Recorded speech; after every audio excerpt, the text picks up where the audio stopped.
Lanjutkan dengan sesi tanya jawab Dewan Juri 15 menit. Bisa naik ke atas panggung aja, Mas. Ya.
Halo Pak, saudara saya tidak mau Pak.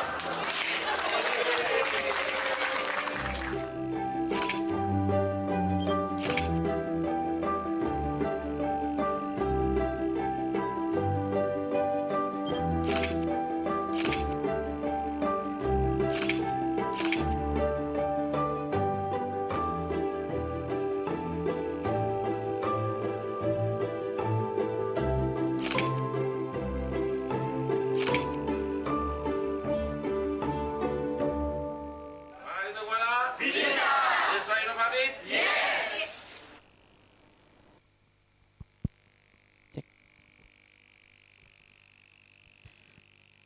Berkembangnya sebuah daerah tergantung daripada berkembangnya desa yang ada di daerah tersebut. Assalamualaikum warahmatullahi wabarakatuh. Selamat sore Dewan Juri sekalian dan rekan-rekan. Perkenalkan, nama saya Muhammad Hidayatullah dari Kabupaten Barito Kuala, yang pada kesempatan hari ini, di sore hari ini semoga masih dalam semangat yang sama sejak tadi pagi Bapak Ibu. Saya membawakan sebuah inovasi yaitu Desa Inovatif, Bangun Desa, Bangun Indonesia. Yang saya percaya bahwa hari ini perkembangan sebuah negara juga tergantung bagaimana desa itu bisa berkembang. Sedikit profil dari saya adalah seorang pegiat di Kabupaten Barito Kuala. Saya adalah seorang pemberdaya masyarakat dan juga kepemudaan. Yang menjadi tantangan per hari ini adalah pada bagian indeks pembangunan pemuda, indeks pembangunan manusia, dan juga bagaimana tingkat pendidikan di Indonesia itu sangat-sangat rendah. Dan juga yang menjadi miris adalah terdapat 639.538 dari 3,5 juta PPKS terdapat di Provinsi Kalimantan Selatan. Itulah yang menjadi dasar Desa Inovatif itu lahir. Perkembangan di sebuah desa itu lahir. Nah, tujuannya jelas untuk menjawab permasalahan-permasalahan yang ada, mulai dari tingkat indeks pembangunan pemuda dan juga indeks pembangunan manusia sampai di tingkat kabupaten, dan bagaimana yang terpenting adalah kualitas kesejahteraan masyarakat di desa itu bisa tercapai. Sebaran penerima manfaat sangat beragam, mulai dari masyarakat desa, perbaikan sampai ke sumber daya yang dihemat, itu sangat bermanfaat untuk desa tersebut. Yang terpenting juga adalah ini yang membedakan inovasi ini dengan inovasi-inovasi yang lain. Bahwa di desa tersebut kita ada sekretariat. Untuk apa? Untuk bisa dekat dengan masyarakat. Karena yang saya percaya bahwa kita tidak bisa membuat sebuah program di desa, tapi kita tidak dekat dengan masyarakat desa tersebut. Ada beberapa program yang kita susun di sini. Yang pertama adalah di bagian pendidikan. Jadi ada 3 sebenarnya program utama kita, mulai dari pendidikan, ekonomi, dan juga kepemudaan. Kenapa 3 hal tersebut? Karena didasari dari indeks pembangunan pemuda dan juga indeks pembangunan manusia tadi. Nah, salah satu program utamanya yaitu di bagian sektor pendidikan. Kita menyasar guru-guru honorer karena tujuannya tadi adalah bagaimana kesejahteraan masyarakat bisa tercapai. Sehingga pelatihan yang diberikan kepada guru tidak hanya langsung uang yang kita berikan. Memang ada uang yang kita berikan kepada guru-guru honorer, tapi di sana kita kemas dengan adanya pelatihan. Ini adalah beberapa capaian di tahun 2023 hingga 2024 kita menghitung bagaimana pelatihan yang kita berikan terhadap guru itu berdampak. Di bagian ekonomi juga menjadi hal yang sangat menarik Bapak Ibu sekalian, bahwa peningkatan perekonomian masyarakat itu sangat meningkat. Setelah ini saya lihatkan hasilnya bagaimana kegiatan yang kita lakukan itu bisa meningkatkan perekonomian. Di sini ada 2 kegiatan, yaitu Bina UMKM dan juga kita membuat kelompok usaha rajut bersama di desa tersebut. Sederhana sebenarnya bagaimana tahapan Bina UMKM tersebut, dan yang terakhir adalah bagaimana pendampingan dan pembinaan yang kita lakukan sampai menghasilkan, ini adalah hasil daripada kegiatan-kegiatan yang kita lakukan, yaitu mulai dari awalnya tidak punya staff, jadi saat itu dia belum punya staff sampai akhirnya bisa punya staff, dan juga penghasilannya itu sangat meningkat, yang awalnya 150.000 bisa menjadi 200.000 per hari. Ini juga salah satu mungkin, tapi saya mohon maaf belum bisa membawakan souvenir, yaitu kita membuat kelas rajut di sana, di mana ibu-ibu itu sudah menghasilkan perekonomian di sana. Jadi ada beberapa produk yang dari rajut. Kalau ditanya kenapa jadi ibu-ibu itu produknya rajut bukan lokal, karena di desa tersebut itu belum ada potensi Bapak Ibu. Potensi secara alam tidak ada, sehingga yang paling besar adalah SDM-nya. Di sana pemanfaatan SDM yang kita manfaatkan sehingga muncullah UMKM kecil sebenarnya yang dimulai dari ibu-ibu rumah tangga. Ini hasilnya barangkali dan sudah terjual, bahkan sampai hari ini itu menjadi salah satu souvenir di lembaga yang saya tinggalkan waktu itu. Jadi ini adalah souvenir-souvenir yang diberikan kepada tamu-tamu biasanya. Terakhir adalah kegiatan kepemudaan, yang mana ini adalah peningkatan pelatihan untuk soft skill dan juga hard skill. Ini juga yang menjadi pembeda antara inovasi yang lain dengan inovasi yang saya buat adalah bagaimana pengukuran dampak itu dihitung secara jelas, sehingga kita tahu berapa jumlah penerima manfaat sampai pelatihan yang diberikan. Sedikit mungkin ini juga adalah program bagaimana kita bisa dekat dengan masyarakat, karena programnya tidak hanya menyasar pada perekonomian, pendidikan dan juga kepemudaan, tapi bagaimana program itu bisa dirasakan dekat dengan masyarakat. Tadi saya sempat jelaskan juga bahwa ada beberapa keunggulan, yang mana mulai dari kita punya sekretariat, kemudian juga ada ekonomi yang menghasilkan, sampai ke bagaimana program ini itu bisa direplikasi di banyak desa dengan menyesuaikan bagaimana desa itu dengan karakter desa tersebut. Baik, itu saja mungkin dari saya Bapak Ibu. Terima kasih banyak. Waktu telah habis. Waktu telah habis. Baik, terima kasih Mas Muhammad Hidayatullah ya dari Kabupaten Baru Tokuala. Baik, untuk pertanyaan dari Dewan Juri dipersilakan Ibu Umi dari Universitas Lambung Mangkurat.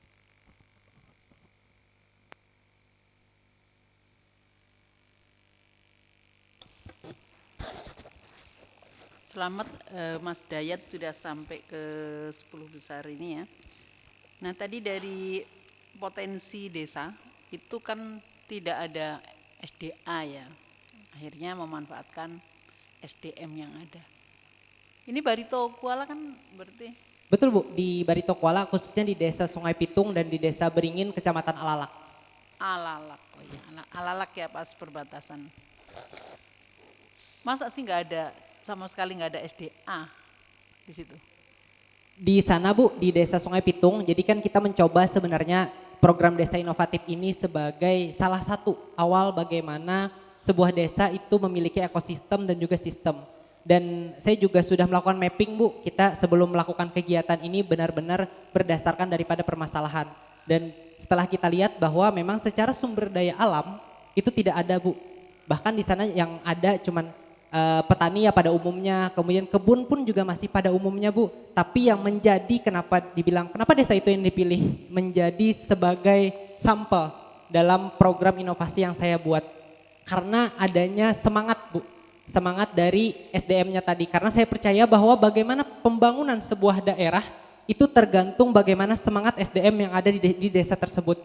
Dan dari tadi bahwa kita punya lokal champion Bu, ya, alhamdulillahnya dari sisi ekonomi tadi. Kenapa bisa terbentuk kelompok itu? Awalnya kita nggak langsung bikin kelompok Bu dari ibu-ibu rumah tangga. Saya izin ya Bu menjelaskan. Jadi awalnya itu Bu kita mulai dengan senam bersama, masak bersama ibu-ibu. Kita mau lihat dulu bagaimana semangat yang ada di masyarakat. Saya mulai dari nol Bu, saya mulai dari nol di tahun 2023 mengenal bagaimana karakter dari ibu-ibu tersebut.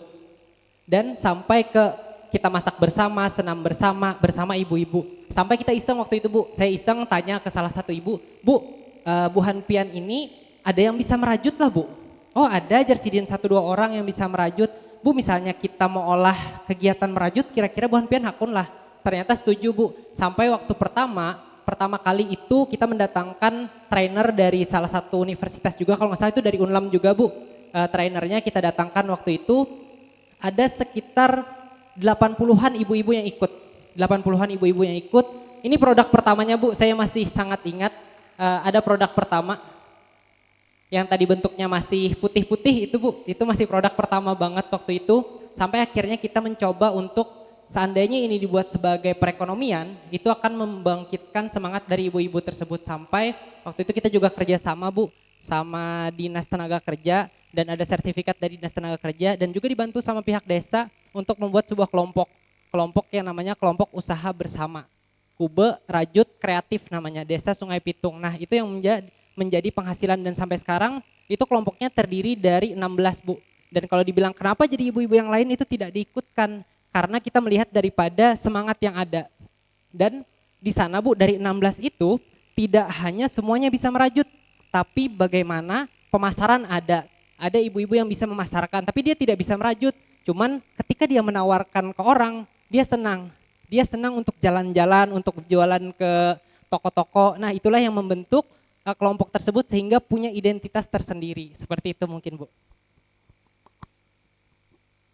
Artinya memang dari nol kemudian survei dulu, kemudian apa yang cocok gitu ya istilahnya kan begitu, mencocokkan diri. Nah hasil tadi kan salah satunya tentunya kan peningkatan ekonomi ya. Kira-kira sudah bisa menambah penghasilan atau ibu-ibu kan terutama.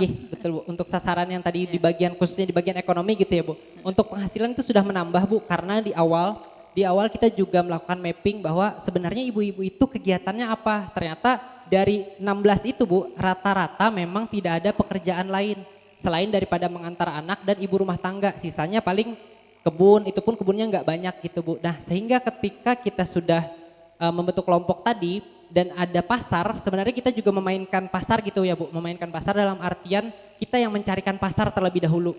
Kita yang mencarikan pasar, kita yang menawarkan, karena ibu-ibu tuh tidak mungkin langsung tahu Bu, karena yang menjadi tantangan ekonomi di masyarakat adalah bagaimana pasar itu ada.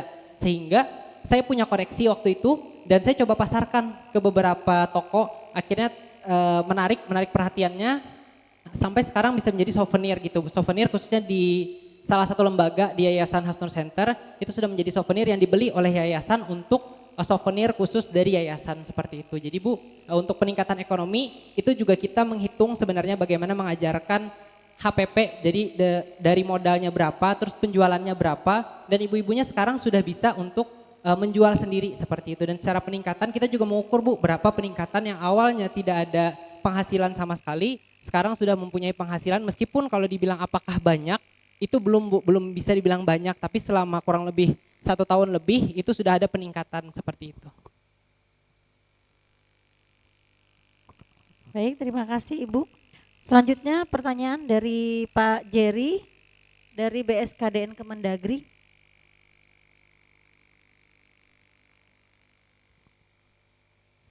Pak Jerry masih di tempat Pak Jerry?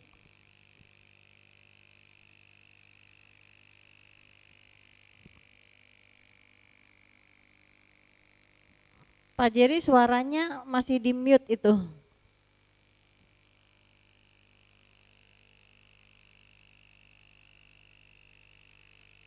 Ya, maaf. Udah ya, udah kedengaran ya Bu Yuni. Ya, terima kasih. Selamat sudah masuk di 10 besar untuk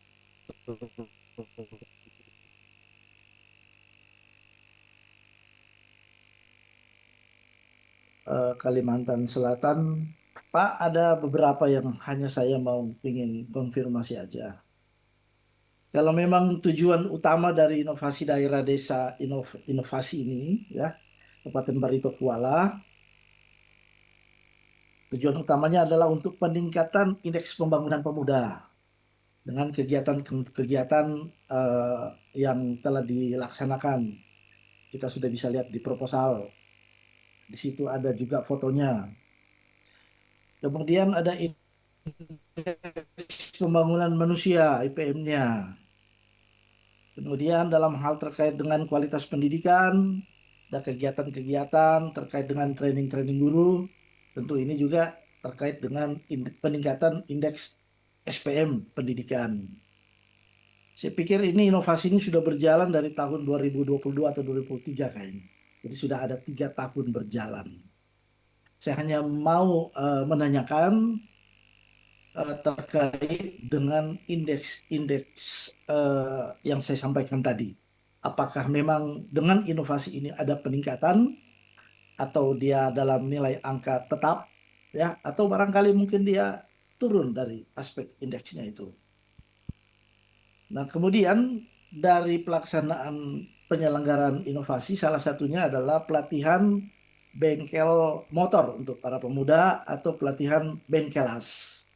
Ini itu sudah dilakukan di tahun 2022 dan 2023. Saya mengtarik di tahun 2025 terkait dengan penerima manfaat yang tadi sudah disinggung oleh Mas tadi.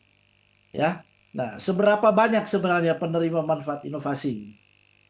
Kalau kita masuk ke dalam sistem indeks inovasi daerah untuk parameter 3, penerimaan manfaatnya itu lebih daripada 200.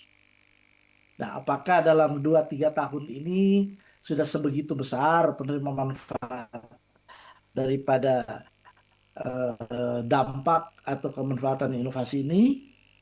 Kemudian seberapa besar peran dari pemerintah daerah di dalam mendukung inovasi yang digagas terkait dengan inovasi desa yang dari usulan masyarakat. Ini saja yang saya mau sampaikan, Mas. Terima kasih. Terima kasih, Bu Yuni. Baik, bisa langsung dijawab. Baik, terima kasih banyak Pak atas pertanyaannya. Saya mohon izin menjawab pertanyaan yang pertama berkaitan dengan indeks pembangunan pemuda dan juga indeks pembangunan manusia. Kita sudah melakukan ini Pak, audiensi juga bersama Badan Pusat Statistik Kalimantan Selatan bahwa apakah bisa melakukan pengukuran itu langsung ke desa tersebut. Jadi dari BPS pun menyarankan bahwa mereka bakal mengirimkan tenaga Pak di tahun ini, di tahun 2025 ini khusus untuk pengukuran di tingkat desa, karena pengukuran indeks pembangunan manusia dan juga indeks pembangunan pemuda yang diambil itu untuk capaian Kalimantan Selatan sampel Pak. Makanya saya sangat menyayangkan sebenarnya Pak, barangkali saya sangat mengharapkan bahwa sampel itu adalah desa yang sedang saya bangun ini, desa yang sedang saya kembangkan ini, itu yang menjadi sampel, tapi ternyata keputusan itu ada di pusat, jadi tidak bisa langsung kayak kita yang mengajukan sampel, sehingga inisiasi kita Pak ketika tahu bahwa seperti itu sistemnya, bagaimana agar indeks pembangunan manusia dan indeks pembangunan pemuda itu bisa meningkat, kita mencoba untuk menggait universitas Pak. Jadi universitas itu sebagai tenaga ahli untuk pengukuran dampak, sehingga ada jurnal ataupun artikel ilmiah yang bisa divalidasi. Karena kalau kita sekadar menghitung dari penghitungan kita, yang kita lihat bahwa berdampak dan lain-lain, tapi ternyata tidak ada validasi. Dan di tahun ini kita sedang fokus Pak, fokus bagaimana agar universitas ini bisa menjadi mitra kerjasama kita dalam pengukuran dampak yang sehingga tervalidasi secara akademik. Nah itu mungkin kalau berkaitan dengan indeks pembangunan manusia dan indeks pembangunan pemuda tadi Pak.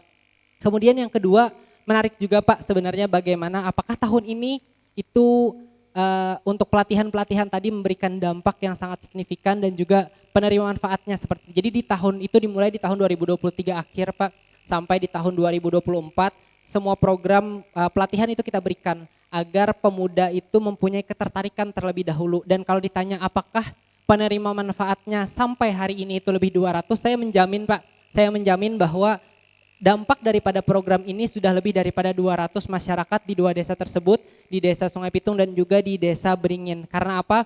Karena program tidak hanya terbatas pada program berkaitan dengan pendidikan, ekonomi maupun kepemudaan. Bahkan kita juga ada program-program yang sederhana seperti itu, seperti menyasar anak kecil, sehingga saya bisa memberikan garansi bahwa dampak daripada program yang sudah diberikan sampai sekarang itu lebih daripada 200. Mungkin itu jawaban dari saya Pak. Oke, sip. Terima kasih Pak. Baik, terima kasih banyak Pak. Terima kasih. Maju terus.